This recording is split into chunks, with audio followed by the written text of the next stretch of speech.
Seperti yang telah kita doakan sama-sama, Rabbana hab lana min azwajina wa dzurriyyatina qurrata a'yun. Permata kebahagiaan itu adalah identik dengan anak-anak yang soleh. Maka cita-cita kita semua ketika kita dianugerahi anak, kemudian kita menginginkan putra putri kita menjadi putra putri yang soleh, mau tidak mau kita butuh perjuangan, mau tidak mau kita butuh kerja keras dan juga contoh yang istiqomah untuk memberi contoh putra putri kita menjadi anak yang soleh. Nah itu kita tidak bisa hanya mengharapkan menyerahkan kepada Allah Subhanahu Wa Taala tanpa ikhtiar yang kita. Seperti halnya kita meminta rezeki yang halal yang barokah yang banyak, kita juga harus bekerja dan berusaha. Itu ada ya. Jadi begitu juga anak yang soleh. Kita inginin putra putri kita menjadi putri yang soleh, mau tidak mau kita harus bekerja keras untuk memberi contoh, kemudian juga mengaplikasikannya. Apa sih soleh itu, mengajarkannya dan juga menunjuknya. Yang kedua adalah anak-anak kita nanti bisa menjadi musuh. Jadi kata Al-Quran, ya ayyuhalladzina amanu inna min azwajikum wa auladikum aduwwun lakum. Hai orang-orang yang beriman, bahwa di antara istri-istri dan juga anak-anakmu itu sebagian menjadi musuh-musuh. Ini jangan ditanya istri-istri aja. Kalau yang ditanya adalah istri, bagi ya istri ya ayyuhalladzina amanu, ya orang beriman, bahwa sebagian dari suami-suamimu itu dan anak-anakmu adalah musuhmu. Ya ayyuhalladzina amanu inna min azwajikum wa auladakum aduwwun lakum. Nah, bagaimana ini menyikapi bahwa anak kok istri kok menjadi musuh atau suami atau menjadi musuh? Jadi maknanya begini Bapak dan Ibu. Ketika anak-anak kita menghalangi diri kita dalam rangka taat, itu hakikatnya anak kita adalah musuh. Tetapi kita harus ingat bahwa memperlakukan musuh anak kita itu berbeda ketika kita memperlakukan musuh di medan perang atau mungkin di perlawanan lah atau pertandingan lah. Jadi memaknai anak kita menjadi musuh ketika anak kita menghalangi untuk dekat kita kepada Allah SWT, ia dinasihatin, kemudian diberi pemahaman. Begitu juga ketika suami atau istri kita melarang pasangan kita dekat kepada Allah SWT. Taruhlah jadwal pengajian gitu kan, yalah atau mohon ya di rumah aja gak usah ngaji, hujan kan gitu. Padahal musolanya dekat, majlis pengajiannya dekat. Ya udah, gak usah ngaji aja ya, hujan-hujan terus. Nah itu hakikatnya musuh Pak ya. Musuh dalam selimut ya. Tetapi perlakuan kita ke pasangan hidup kita tidak selayaknya musuh-musuh di dalam ring tinju, mungkin dikebukin, bukan seperti itu. Tetap kita doakan, kita berikan kebenaran. Begitu juga ibu-ibu ketika mendapatkan suaminya seperti itu, ketika ibu-ibu udah siap nih mau ngaji nih, mau di rumah aja gak usah ngaji. Padahal dekat, atau mungkin dari suaminya juga tidak mengajari mengaji.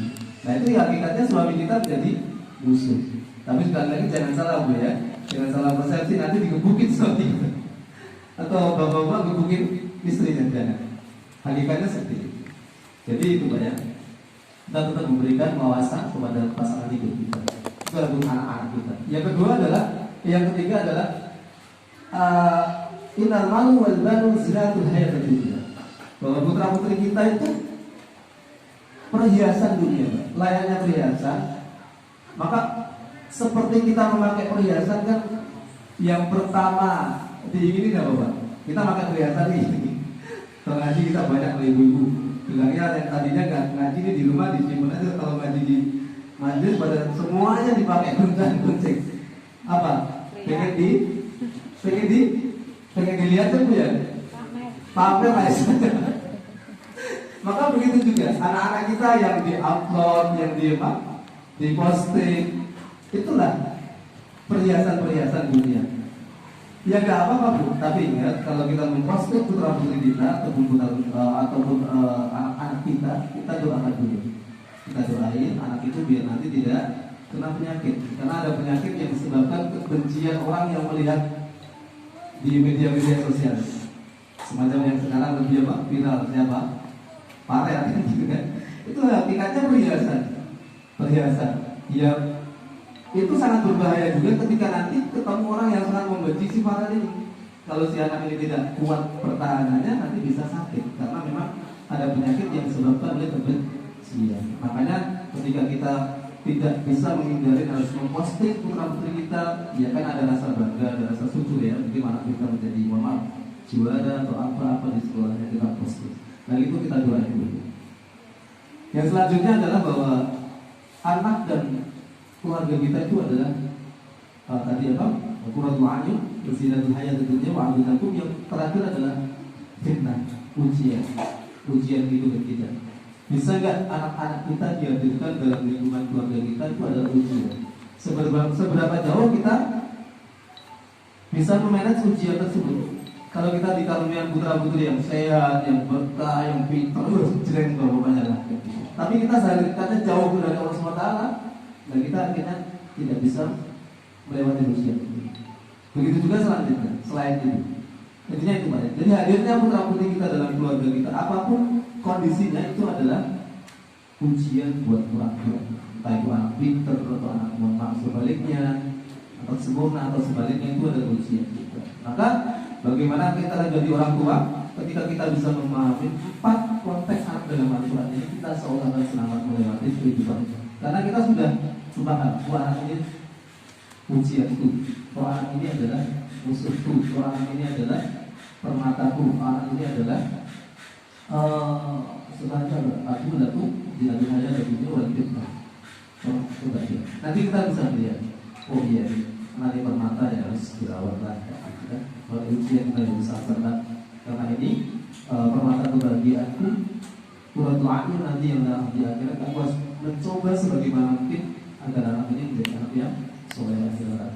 Nah itu baik. Jadi ketika kita memahami itu, kita akan kedepannya bisa menjadi lebih paham dan insya Allah bisa diberi sabar dalam menghadapi keluarga.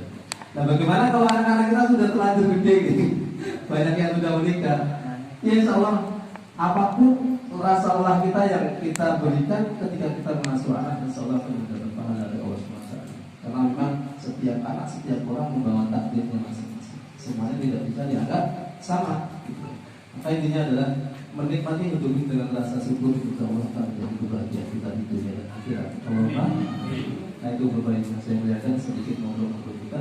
Mudah-mudahan menjadi wasilah kedekatan kita kepada Allah SWT. Begitu juga nanti mudah-mudahan apa yang kita doakan bagi kita yang sakit, insya Allah diangkat penyakit dari Allah SWT. Dan juga yang meninggal tadi disampaikan pahalanya sebagai hadiah untuk rasa silaturahmi kita kepada keluarga yang ditinggalkan. Mudah-mudahan, Pak, insya Allah kalau kita mendoakan orang-orang yang sudah meninggal, suatu saat kita meninggal, kita juga didoakan oleh orang-orang lain yang masih hidup di dunia. Allahumma Mohon maaf atas kekurangan. Assalamualaikum warahmatullahi wabarakatuh.